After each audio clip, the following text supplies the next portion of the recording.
Yes, welcome back to RK Learning. So, temporary admission, താൽക്കാലിക പ്രവേശനം നേടിയ കുട്ടികൾ വളരെ ശ്രദ്ധിക്കേണ്ട ഒരു വീഡിയോ ആണ് ഇതല്ലേ. ടെമ്പററി അഡ്മിഷൻ എടുത്ത് എഡിറ്റ് ചെയ്യുന്നവർ ശ്രദ്ധിക്കുക. അത് ഹയർ ഓപ്ഷൻസ് ഒക്കെ ഡിലീറ്റ് ചെയ്യുന്നവർ മുഴുവനും ഈ വീഡിയോ കണ്ടതിന് ശേഷം മാത്രമേ എന്തെങ്കിലും ചെയ്യാൻ പാടുള്ളൂ. നമ്മുടെ വാട്സ്ആപ്പ് കമ്മ്യൂണിറ്റിയിൽ ഒരു കുട്ടി ചോദിച്ച ഒരു ഡൗട്ടാണ്. ഈ ഒരു ഡൗട്ടിൽ നിന്നാണ് നമ്മൾ ഈ ഒരു വീഡിയോയിലേക്ക് വന്നത്. അപ്പൊ ഡൗട്ട് എന്താണെന്ന് ചോദിച്ചാൽ, നമ്മുടെ കുട്ടിക്ക് 7th ഓപ്ഷൻ കിട്ടി. അവൻ എന്ത് ചെയ്തു? അവിടെ താൽക്കാലിക പ്രവേശനം നേടി. ഹയർ ഓപ്ഷനിൽ നിങ്ങൾക്ക് എഡിറ്റ് ചെയ്യാനുള്ള ഓപ്ഷൻ ഉണ്ടായിരുന്നു, സാധ്യതയുണ്ടായിരുന്നു. ഫസ്റ്റ് ഓപ്ഷൻ ഒഴികെ ബാക്കി എല്ലാ ഓപ്ഷൻസും അവൻ ബാക്കി കളഞ്ഞു. 3, 4, 5 മാറും. അതിന്റെ അപകടം അവൻ മനസ്സിലാക്കാതാണ് അവൻ എന്ത് ചെയ്തത്? കംപ്ലീറ്റ് ഓപ്ഷനും ഡിലീറ്റ് ചെയ്തിരിക്കുന്നത്. അതിന് വലിയൊരു അപകടം ഒളിഞ്ഞിരിപ്പുണ്ട് അല്ലേ മക്കളെ? നിങ്ങൾക്ക് അങ്ങനെ ഒരു സാധ്യത തീർച്ചയായും ഉണ്ട്. പക്ഷെ നിങ്ങൾക്ക് 2, 3, 4 ഒന്നും താല്പര്യമില്ലെങ്കിൽ മാത്രമേ നിങ്ങൾ എഡിറ്റ് ചെയ്ത് ഒഴിവാക്കി കളയാവൂ.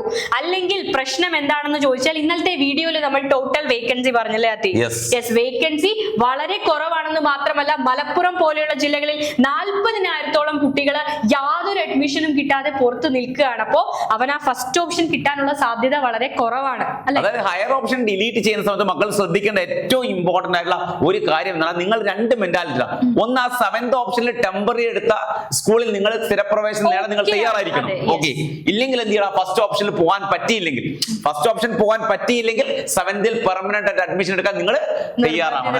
തേർഡ് അലോട്ട്മെന്റ് കഴിയുന്നതോടെ വേറെ മാറ്റം ഒന്നും കിട്ടിയിട്ടില്ലെങ്കിൽ നിങ്ങൾ എവിടെയാണോ താൽക്കാലികമായിട്ട് ചേർന്നത് അവിടെ നിങ്ങൾ സ്ഥിര പ്രവേശനം നേടിയേ പറ്റൂ. പക്ഷേ കുട്ടി പേടിക്കേണ്ട, മോൻ പേടിക്കേണ്ട. നിങ്ങൾക്ക് ഇനി ഒരു അവസരം വരുന്നുണ്ട്. ട്രാൻസ്ഫർ സ്കൂളിൽ ട്രാൻസ്ഫർ അലോട്ട്മെന്റ് എന്നുള്ള സംഭവം വരുന്നുണ്ട്. അതൊന്നാമത് ഫസ്റ്റ് ഓപ്ഷൻ കൊടുത്ത സ്കൂൾ എന്ന് പറഞ്ഞാൽ ഏറ്റവും കോമ്പറ്റേറ്റീവ് ആയിരിക്കും. അവിടെ എല്ലാ കുട്ടികളും അപ്ലൈ ചെയ്യുന്ന സ്കൂൾ ആയിരിക്കില്ലേ.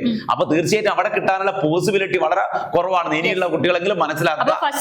ഫസ്റ്റ് ഓപ്ഷൻ കിട്ടിയില്ലെങ്കിൽ മോൻ ട്രാൻസ്ഫറിന് വേണ്ടി വെയിറ്റ് ചെയ്യുക. ട്രാൻസ്ഫറിനെ കുറിച്ചുള്ള കാര്യങ്ങളൊക്കെ നമ്മൾ പുതിയ അപ്ഡേറ്റ്സ് ഒക്കെ നിങ്ങൾക്ക് തരുന്നതായിരിക്കും. അപ്പൊ ആദ്യമായിട്ട് കാണുകയാണ് സബ്സ്ക്രൈബ് ചെയ്യുക. ഞാൻ പറഞ്ഞു വീണ്ടും പറയാണ്, വെറീഡ് ആവേണ്ട ആവശ്യമില്ല.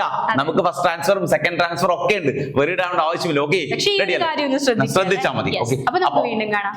യെസ്.